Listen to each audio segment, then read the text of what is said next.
yung totoo. Magpakatotoo tayo. Okay, game. Huwag peke. Game. Go. Sir, simula. Bakit ka nawala? Bakit ka nawala? Nawala ako kasi... Simula nung una nating problema. Kwento mo. Huwag mo ikwento yung kung ano yung dahilan na kasalanan mo kasi ayoko ring banggitin. Teka, kailan mo siya nawala? Anong date o ano? Yan. December 19 after Christmas party, hindi na siya umuwi. O, asa kayong December 19? Hindi. Bakit? Basta ako, may problema kami ni Pacboy. Okay, ayoko naman banggitin kung ano man yung ginawa nito. Kaya kung mapapansin nyo, puro bash ako sa social media na hindi ko sinasagot. Naglabas lang ako na, ay may boyfriend na ako, naglabas lang ako ng ganun. Wala eh. Doon ako naging masaya eh. Kumbaga, si Pacboy sa side niya, nung time na yon siguro masaya siya. Tapos ako, bumira ako nitong January. Sige, masaya na ako biglang. Ito na yung kasiyahan ko. Ikaw kasi ang problema sa'yo, hindi ka nagpapakita sa social media. Yun lang yung problema. Hindi ka nagsasalita. Kaya iniisip nila, depressed ka dahil sa akin. Dahil dun sa nangyari sa amin ni Tapang, kailan lang naman pumasok siya. Kaya nga. Pero, actually, mga idol, kasalanan ko naman din talaga. Kasi nung mga time na kailangan niya ako, yun na nga, yung nasa ospital siya. Wala ako nun. Halos inumaga na ako pauwi nun. Pero, ang totoo nun, kahit nagalit siya kasi yung time na nasa ospital siya, walang kasama yung bata dito sa bahay. Oo, hindi, huwag natin ano niya. Hindi reason, yung sa pagbo-boyfriend ko naman, hindi reason yung mga kasalanan mo na dahil nawala ka nung New Year, hindi yun.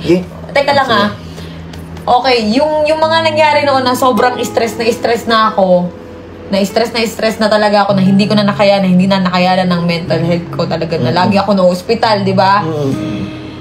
Yung time na yon, yun na yung nagkaka-problema kami ni Pacboy na. Actually, mahal namin ng isa't isa. Pero, walang kami.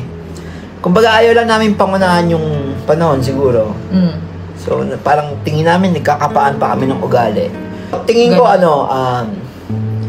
may inaantay siya na gawin ko para mapulpil siya na sige, okay na to. Teka lang, maano? Basta yun yun. Nasabi ko na. Maano? Pulpil. Ano yung pulpil? Mapunan. Mapunan. Pulpil. Kumbaga, kunyari, parang may inaantay siya na bagay na i-improve ko sa akin. Pero tingin niya, hindi pa niya nakikita. So, parang gano'n. So, waiting tayo doon hanggang dumating tayo sa point na hindi na kami magkasundo. Actually, may mga away kami na tago. May away din naman kami na nakikita niyo. Ngayon, kaya kami magkasama ni Kalbo.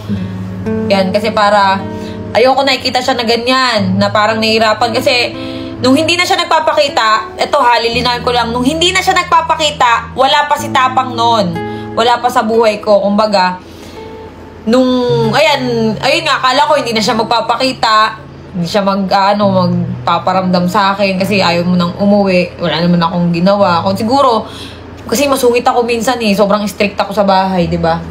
Kaya siguro nagkaganon din to si Pacboy. Pero yung may bagay kasi siya na hindi niya talaga maiwasan. Kaya sa utak ko parang sakit-sakit na parang ano bang kulang, ano bang kailangan kong gawin para itigil mo yung ganitong bagay.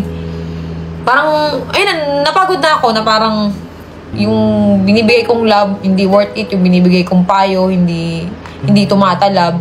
Hindi ko na alam gagawin ko. Ngayon, may dumating sa buhay ko na parang, ay sige, subukan ko. Okay. Yun. Pero yung pagmamahal ko kay Pacboy, hindi nawawala yung bilang pamilya.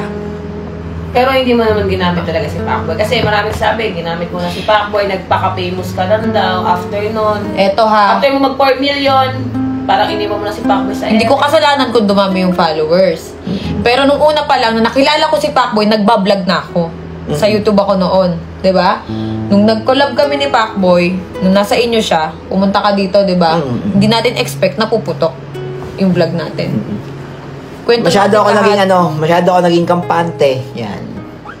Siguro pakiramdam ko, parang tumaas ako, lumaki ulo ko, gano'n. Pakiramdam ko para